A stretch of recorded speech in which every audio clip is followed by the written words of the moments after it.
Most people are not afraid of pain. They are afraid of being hurt again, not by events, not by circumstances, but by people.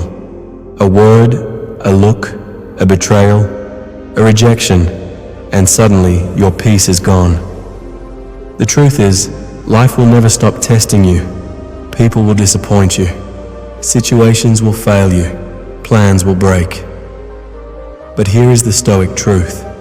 Nothing outside of you has the power to hurt you unless you give it that power. Pain is real, but suffering is optional. Suffering begins when you let external events control your inner world. Most people live with an open emotional wound. They react, they overthink, they replay memories, they carry other people's mistakes inside their own mind. That is not strength, that is self-damage. Stoic philosophy teaches something radical.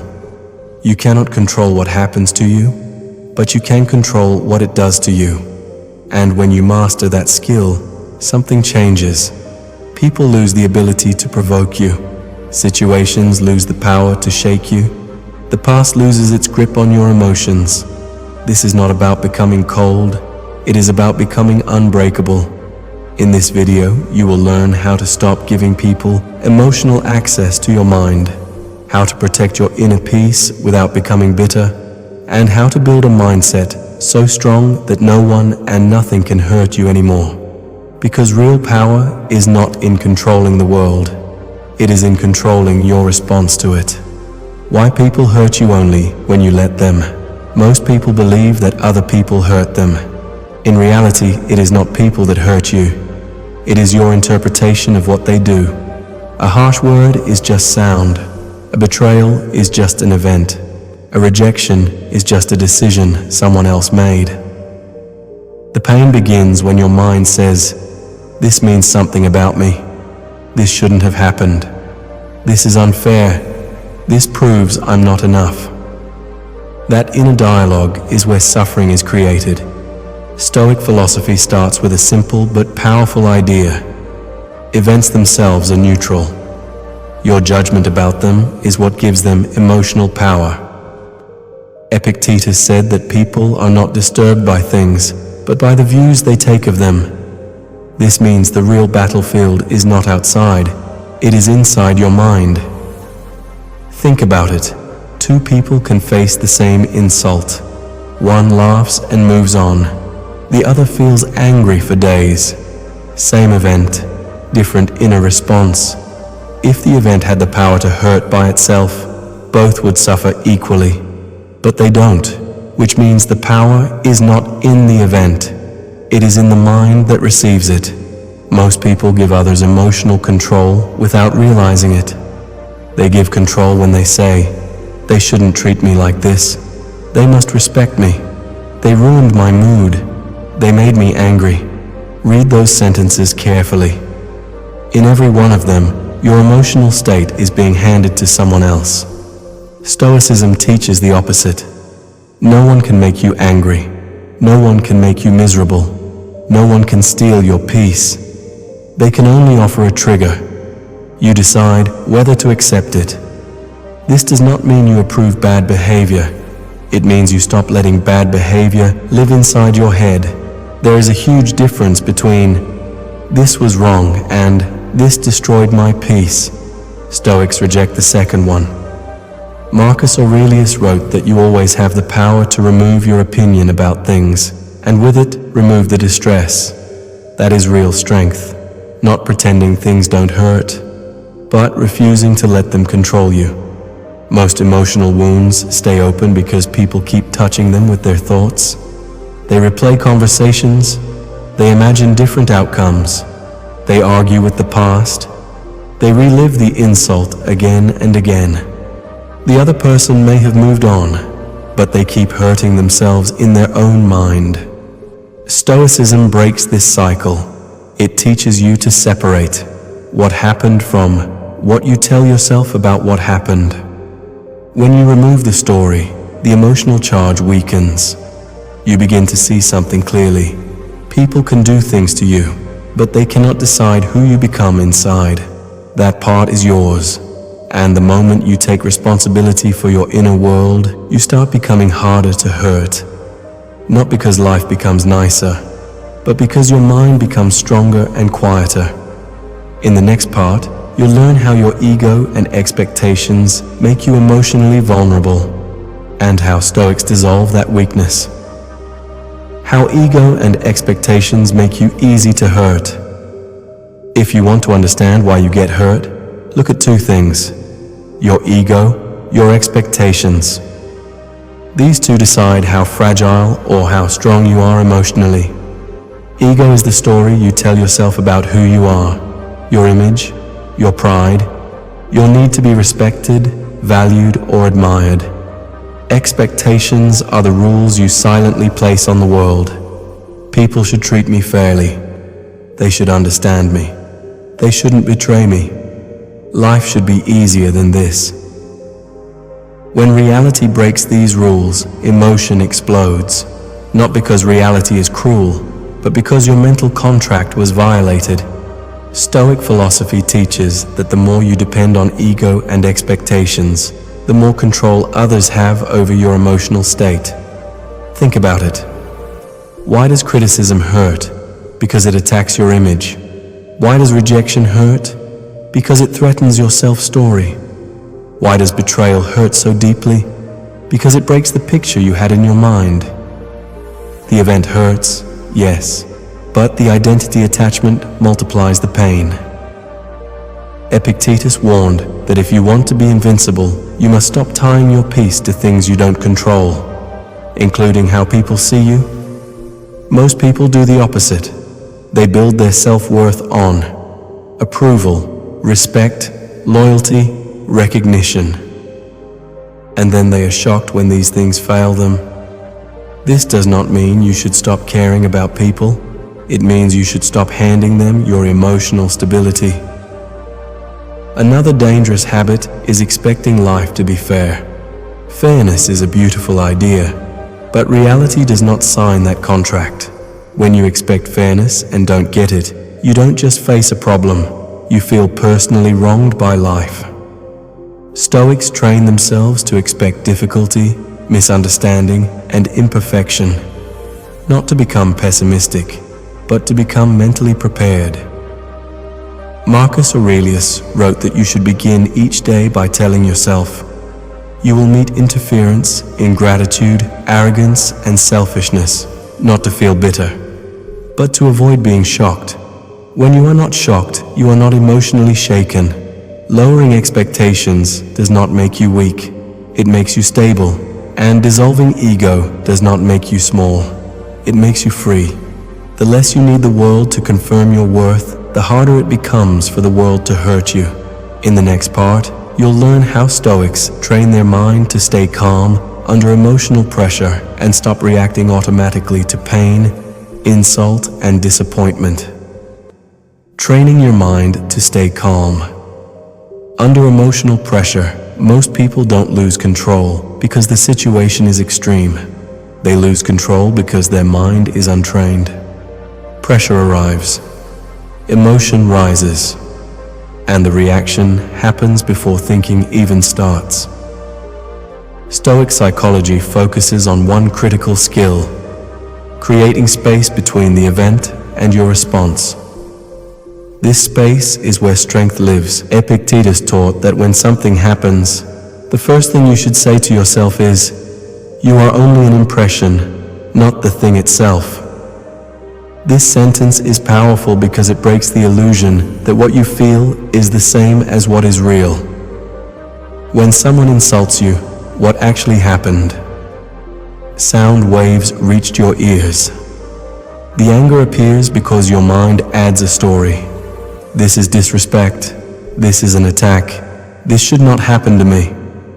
Stoics don't try to kill emotion. They question the story that creates it. This is how calm is trained. Step 1 is noticing the first movement of emotion. The Stoics observed that every emotion begins as a small signal, a tightening in the chest, a rush of heat, a sudden urge to respond. Most people act immediately at this stage. Stoics pause. That pause is not weakness, it is control. In that pause, you ask, what exactly happened? What part of this is my interpretation? What happens if I don't react right now? Often, you'll notice something surprising. The urge to react fades if you don't feed it. Emotions are like fire. They grow when you add fuel. They shrink when you stop adding stories and action. Another Stoic practice is delaying response. Not forever, just long enough for reason to return. Anger wants speed, fear wants escape, ego wants defense, reason wants time. Even a few seconds of silence can save you from words you can't take back or actions you'll regret. Marcus Aurelius wrote that you always have the option of not being harmed by choosing not to add your judgment to the event. This doesn't mean you ignore problems. It means you face them without emotional blindness. Training calm under pressure is like training a muscle. At first, you'll fail often. You'll react, you'll realize it later. That's normal. The goal is not perfection. The goal is progressive awareness. Each time you notice the emotion a little earlier, each time you pause a little longer, each time you choose a response instead of a reaction, you strengthen your control. Over time, something changes. Triggers lose their power. People lose their ability to provoke you. Situations stop feeling like threats, not because life got easier, but because you got steadier. In the next part, you'll learn how Stoics protect their inner peace long-term by changing how they think about loss, rejection, and disappointment, so pain stops turning into lasting suffering. How Stoics protect their inner peace from loss, rejection, and disappointment. Most people are not destroyed by events. They are destroyed by how long they carry those events inside their mind. Loss happens, rejection happens, disappointment happens. That is life. But suffering continues only when the mind refuses to let go of the story. Stoic psychology makes a sharp distinction between pain and suffering. Pain is natural. Suffering is optional. Pain is what happens when something is taken from you, something fails, or someone leaves. Suffering is what happens when your mind keeps saying, "This shouldn't have happened. I can't accept this. This ruins everything." The Stoics trained themselves to accept reality without emotional resistance, not because they didn't feel, but because they understood something crucial. You cannot change what already happened, but you can always change what you add to it. Marcus Aurelius wrote that if something is outside your control, it deserves neither blame nor complaint. This does not mean you like what happened. It means you stop fighting facts. Most emotional exhaustion comes from fighting reality in your head. You replay the moment. You imagine different outcomes. You argue with the past, but the past does not listen, so the mind hurts itself instead. Stoicism cuts this loop. It teaches you to say, "This happened, now what is required of me?" This question shifts you from victim to agent. Another Stoic practice is remembering impermanence. Everything you have is temporary. People, status, opportunities, comfort, not to make you pessimistic, but to make you mentally prepared. When you understand that nothing is guaranteed, loss becomes painful, but not shocking. And when something is not shocking, it does not break you. Epictetus taught that you should treat everything you love as something you are borrowing, not owning. This does not reduce love. It reduces emotional dependence. You enjoy what you have while it is there, and when it leaves, you do not collapse with it. This is not coldness, this is emotional maturity. Another reason people suffer long after events is personalization. They tell themselves, "This happened because I'm not enough. This means I failed. This proves something is wrong with me." Stoics reject this story. They see events as events, not verdicts on their worth. A rejection is a decision. A loss is a change. A failure is feedback. None of these define your value unless you decide they do. Protecting inner peace is not about avoiding pain. It is about not turning pain into identity. When you stop saying, "I am broken," and start saying, "I am experiencing something difficult," the mind stays flexible, and a flexible mind heals faster. Over time, this Stoic approach changes your relationship with hardship.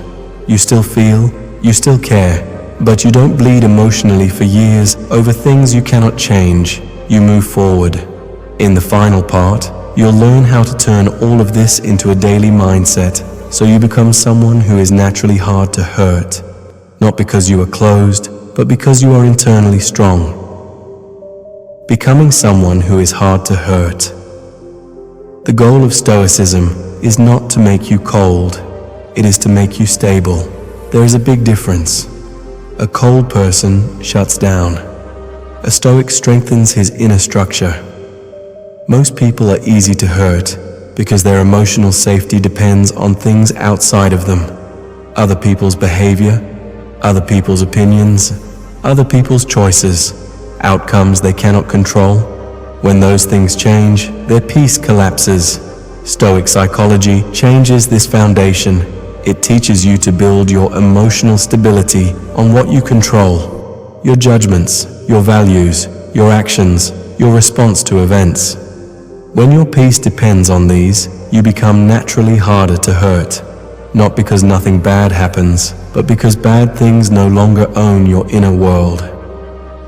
The first long-term shift is this.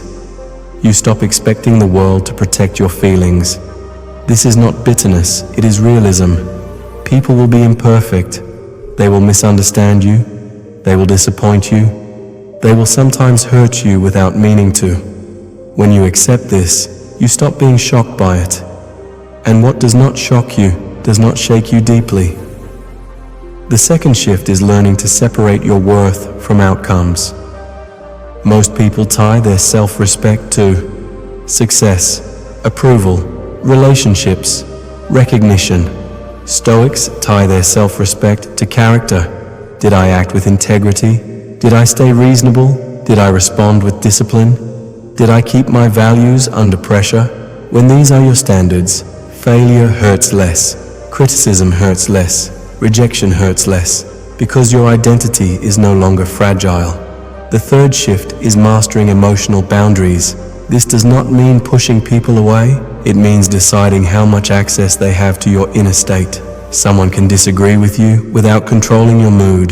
Someone can insult you without living in your mind for days. Someone can leave without destroying your sense of self.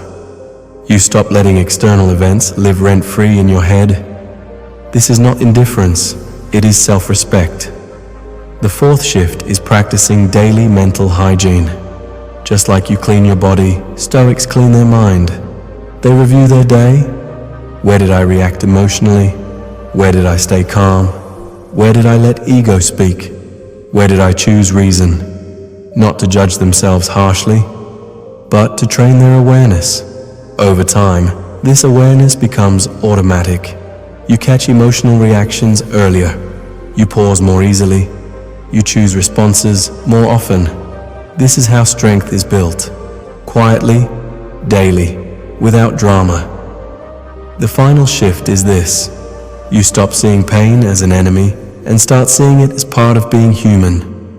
Pain becomes information, not identity. Discomfort becomes training, not punishment. Difficulty becomes a test of character, not a personal attack. When you reach this point, something powerful happens. People can still say things. Situations can still go wrong. Loss can still happen, but none of these things define you inside.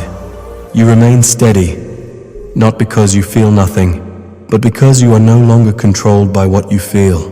This is what it means to reach a state where no one and nothing can hurt you anymore. Not because life became gentle, but because you became strong. Strong enough to feel without breaking, strong enough to care without collapsing, strong enough to live without giving your peace away. And that is real freedom. The world will not stop testing you. People will not suddenly become perfect. Life will not become gentle. But none of that has to decide how you live inside your own mind. Stoicism does not teach you to avoid pain. It teaches you to stop being ruled by it. When you stop tying your peace to other people's actions, when you stop letting events define your worth, when you learn to respond instead of react, something changes permanently. You become harder to shake, harder to break, harder to control. Not because you closed your heart, but because you built strength inside it. You will still feel, you will still care, you will still face loss, disappointment, and pressure. The difference is that none of these things will own your inner world anymore. Real strength is not in escaping pain, it is in not letting pain decide who you become.